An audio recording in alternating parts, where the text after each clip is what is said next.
मैं बप्पा रावल की बात करूं तो ठेठ रावलपिंडी जिसने बसाया वहां पर पहुंचे। फिर उसके बाद में बात करें मिहिर भोज गुर्जर प्रतिहार शासक की, तो उन्होंने अरबों को भारत में घुसने तक नहीं दिया। फिर बात करते हैं मेवाड़ के महाराणा सांगा की बयाना की युद्ध में बाबर को बुरी तरह से हराया। उससे पहले बात करें पृथ्वीराज चौहान की, तो तराइन के प्रथम युद्ध में मोहम्मद गोरी को धूल चटाई।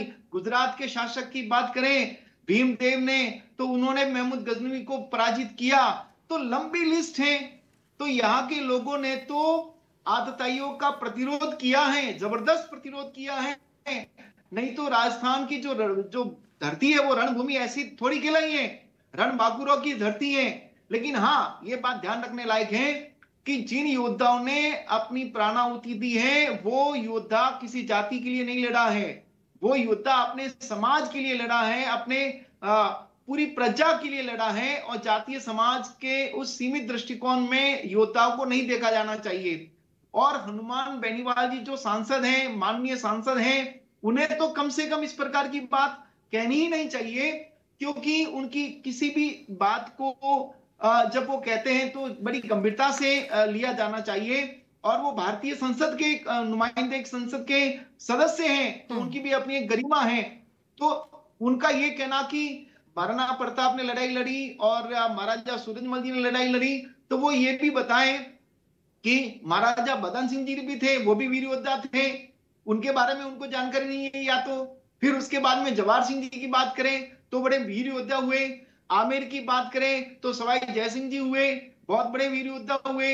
अमर सिंह राठौड़, जयवीर कल्ला, कल्लाजी राठौड़, क्या नाम अपने जयमल जी मेड़तिया, ऐसे बहुत सारे, अमर सिंह, वीर दुर्गादास राठौड़। लिस्ट बहुत लंबी है खंडेलवाल जी, बहुत लंबी लिस्ट है, क्योंकि मैंने भी इतिहास जितना पढ़ा है उसमें भी ये है कि आंशिक रूप से कह सकते हैं कुछ एक रहे हैं, लेकिन हाँ ये कहना कि सभी रहे हैं ये मुझे लगता है कहीं ना कहीं गलत है ये।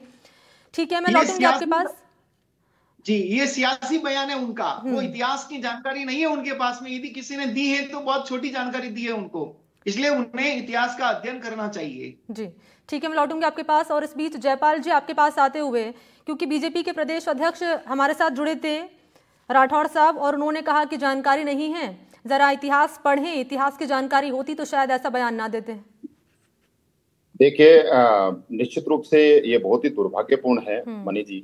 और राजस्थान की धरती वीरों सूरों की धरती है, यहाँ का जर्रा जर्रा खून से रंगा हुआ है। और लगभग 1000 साल के संघर्ष इस राजस्थान ने झेला है। और आप देखिए कि उनको इतिहास की जानकारी नहीं, इसलिए तो उन्होंने बोल दिया। अभी जयंतीलाल जी जो लिस्ट बता रहे हैं उसमें और एड ऑन हो सकते हैं। ऐसे वीर और महापुरुष यहाँ हुए हैं जिन्होंने इस मिट्टी, धरा, धर्म और संस्कृति के लिए कई कई पीढ़ियां खपा दी। और उनमें 2 युद्ध में याद दिलाना चाहता हूं, जिसकी जो अभी जयंतीलाल चर्चा गए, जयमल मेड़तिया जी और फत्ता यानी फतेह सिंह सिसोदिया, जो जिनके बारे में इस इतिहास के अंदर जिनके बारे में बहुत कम लिखा हुआ है, वो अकबर के साथ में लड़े, उनकी बहादुरी की चर्चाएं विदेशों में है, यानी विदेशी इतिहासकार उनके बारे में लिखते हैं। दूसरा युद्ध में चर्चा करना चाहता हूं, गिरी सुमेल का युद्ध, जिसमें मात्र 15,000 योद्धाओं ने शेरशाह सूरी के 80,000 1 लाख जो लड़ाके थे उनके घुटने टिका दिए, जिसके बारे में शेरशाह सूरी कहता है कि बोलो सूरी बैन सू गिरी घाट गमसान मुट्ठी भर बाजरे खातिर खो देता हिंदवान। ये शेरशाह सूरी कहता है। क्या वो इतिहास पढ़ना नहीं चाहते? एक संवैधानिक पद पर बैठा हुआ इतना बड़ा सांसद जो केवल इतिहास की बिना जानकारी रखते हुए केवल और केवल अपनी राजनीति चमकाने के लिए और छोटी मानसिकता के साथ में इतना बड़ा आप आरोप लगा देते हैं। आप बड़ी बात तो ये है यहाँ पर कि वो कह रहे हैं कि पश्चिम बंगाल, बिहार, दिल्ली, पंजाब का तो उन्होंने जिक्र किया, लेकिन कह रहे राजस्थान का है ही नहीं, तो मैं क्यों नाम लूं उनका? राजस्थान का इतिहास चाहे आजादी के बाद में देख लीजिए, चाहे आजादी के पहले देख लीजिए, कि जर्रा जर्रा यहाँ खून से, जिसके बारे में इतिहासकार लिखते हैं कि पग पग सूरा देवली पग पग सतिया थान मंडर पे पग मेलता रंग है राजस्थान, जिसके बारे में कहा जाता है कि यहाँ पर पग पग सूरों की और सूरमाओं की मूर्तियां हैं, यहाँ पर सूरमाओं की प्रतिमाएं हैं। वो इस बात को बताती हैं कि 1000 साल के संघर्ष के बाद में भी यहाँ के सूरों और सूरमाओं ने मुगल आक्रांताओं के खिलाफ, वो मुगल आक्रांता जो खून के प्यासे आए, अनेकों सभ्यताओं को मिटाते हुए आए, सब कुछ बर्बर आक्रांता खत्म करते हुए उनको राजस्थान ने रोका। और रोका ही नहीं, केवल मैं ये कहना चाहता हूं कि तलवार की नोक पर उन्होंने बारूद और तोप से लड़े। राणा सांगा, बप्पा रावल, जैसा अभी जयंतीलाल जी बता रहे थे कि वो तलवार की नोक पर बारूद से और तोप से लड़ गए, लेकिन यहाँ की धर्म और संस्कृति को मिटने नहीं दिया। आज भी वो अक्षुण है, तो उन महापुरुषों के कारण है, उनको इतिहास की जानकारी नहीं है, उनको इतिहास पढ़ना चाहिए। ठीक है, इतिहास पढ़ना चाहिए कह रहे हैं यहाँ पर बीजेपी के प्रवक्ता। प्रियदर्शी जी, आपका जरा मैं चाहूंगी आप बताएं कि आपका इस पर क्या कहना है। हालांकि बीजेपी तो विरोध कर रही है इसका, ये कहकर कि इतिहास पढ़ने की जरूरत है, अनभिज्ञ है, अगर पढ़ा होता तो शायद ऐसा स्टेटमेंट ना दिया होता। किस रूप में आप इस बयान को ले रहे हैं, क्या कहेंगे इस पर? देखिए, कांग्रेस पार्टी का बिल्कुल स्पष्ट स्टैंड है इस विषय में कि हनुमान बेनीवाल जी ने जो कहा है, इस प्रकार के विभाजनकारी स्टेटमेंट का, उनकी विचारधारा का हम खंडन करते हैं। ये निंदा योग्य है।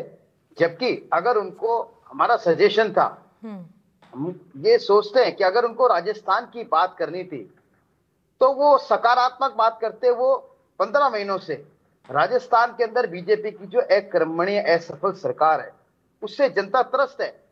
उन विषयों को उठाते, उन विषयों पे बात करते, या फिर उनको अगर कोई बात करनी थी तो माननीय अशोक गहलोत जी के गत 5 साल के कामों की बात करते, उन दोनों कामों का कंपैरिजन करते तो ज्यादा लोगों के हित की बात होती कि आज जरूरत राजस्थान के अंदर आम जनता से जुड़े हुए मुद्दों की है, विकास की है, सकारात्मक बात की है। लेकिन इस तरीके की जो विभाजनकारी बात करते हैं, इतिहास से छेड़छाड़ की बात करते हैं, कांग्रेस पार्टी प्रारंभ से ही इस प्रकार की बातों से परहेज करती है, इत्तेफाक नहीं रखती है। कांग्रेस पार्टी इत्तेफाक नहीं रखती है। ठीक है, मित्तल साहब आपके पास आते हुए, क्योंकि आप पॉलिटिकल एनालिस्ट हैं और जो राजनीति है गरमा रही है, आपको बखूबी पता होगा, वार पलटवार लगातार हो रहे हैं, लेकिन जो बेनीवाल हैं वो अपने बयान पर हैं, टिके हुए हैं कि मैं गलत नहीं हूं तो मैं मुआफी को मांगू। मैंने उनसे पूछा भी सवाल ये कि अगर आपको लगता है कि आपने जल्दबाजी में या चले जुबान फिसल गई, आपने ऐसा बोल दिया तो माफी मांगेंगे, तो कह रहे हैं कि मैं गलत ही नहीं हूं तो क्यों माफी मांगू? नहीं, देखिए, उन्होंने तो साफ साफ कहा है कि वो अपने बयान पे कायम है और वो उसको दोहरा भी रहे हैं। और वो कह रहे हैं कि जो लड़े हैं उन्हीं के बारे में तो बताऊंगा, जो नहीं लड़े उनके बारे में मैं क्या बताऊंगा। लेकिन मैं, जो प्रियदर्शी ने भी जो बात कही है, मैं उसका स्वागत करता हूं कि उन्होंने कहा कि जो सरकार की असफलता है उनको गिनाते ज्यादा अच्छा रहता।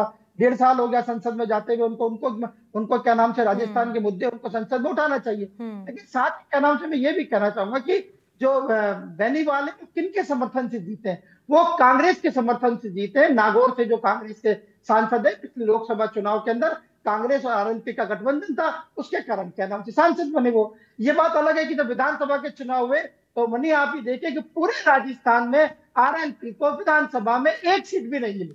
इससे उनके राजनीतिक कद का अंदाजा लगा। अभी हाल ही का जब उपचुनाव हुआ तो उनकी पत्नी को उन्होंने चुनाव लड़ाया, वो भी, उनकी पत्नी भी चुनाव हार गई।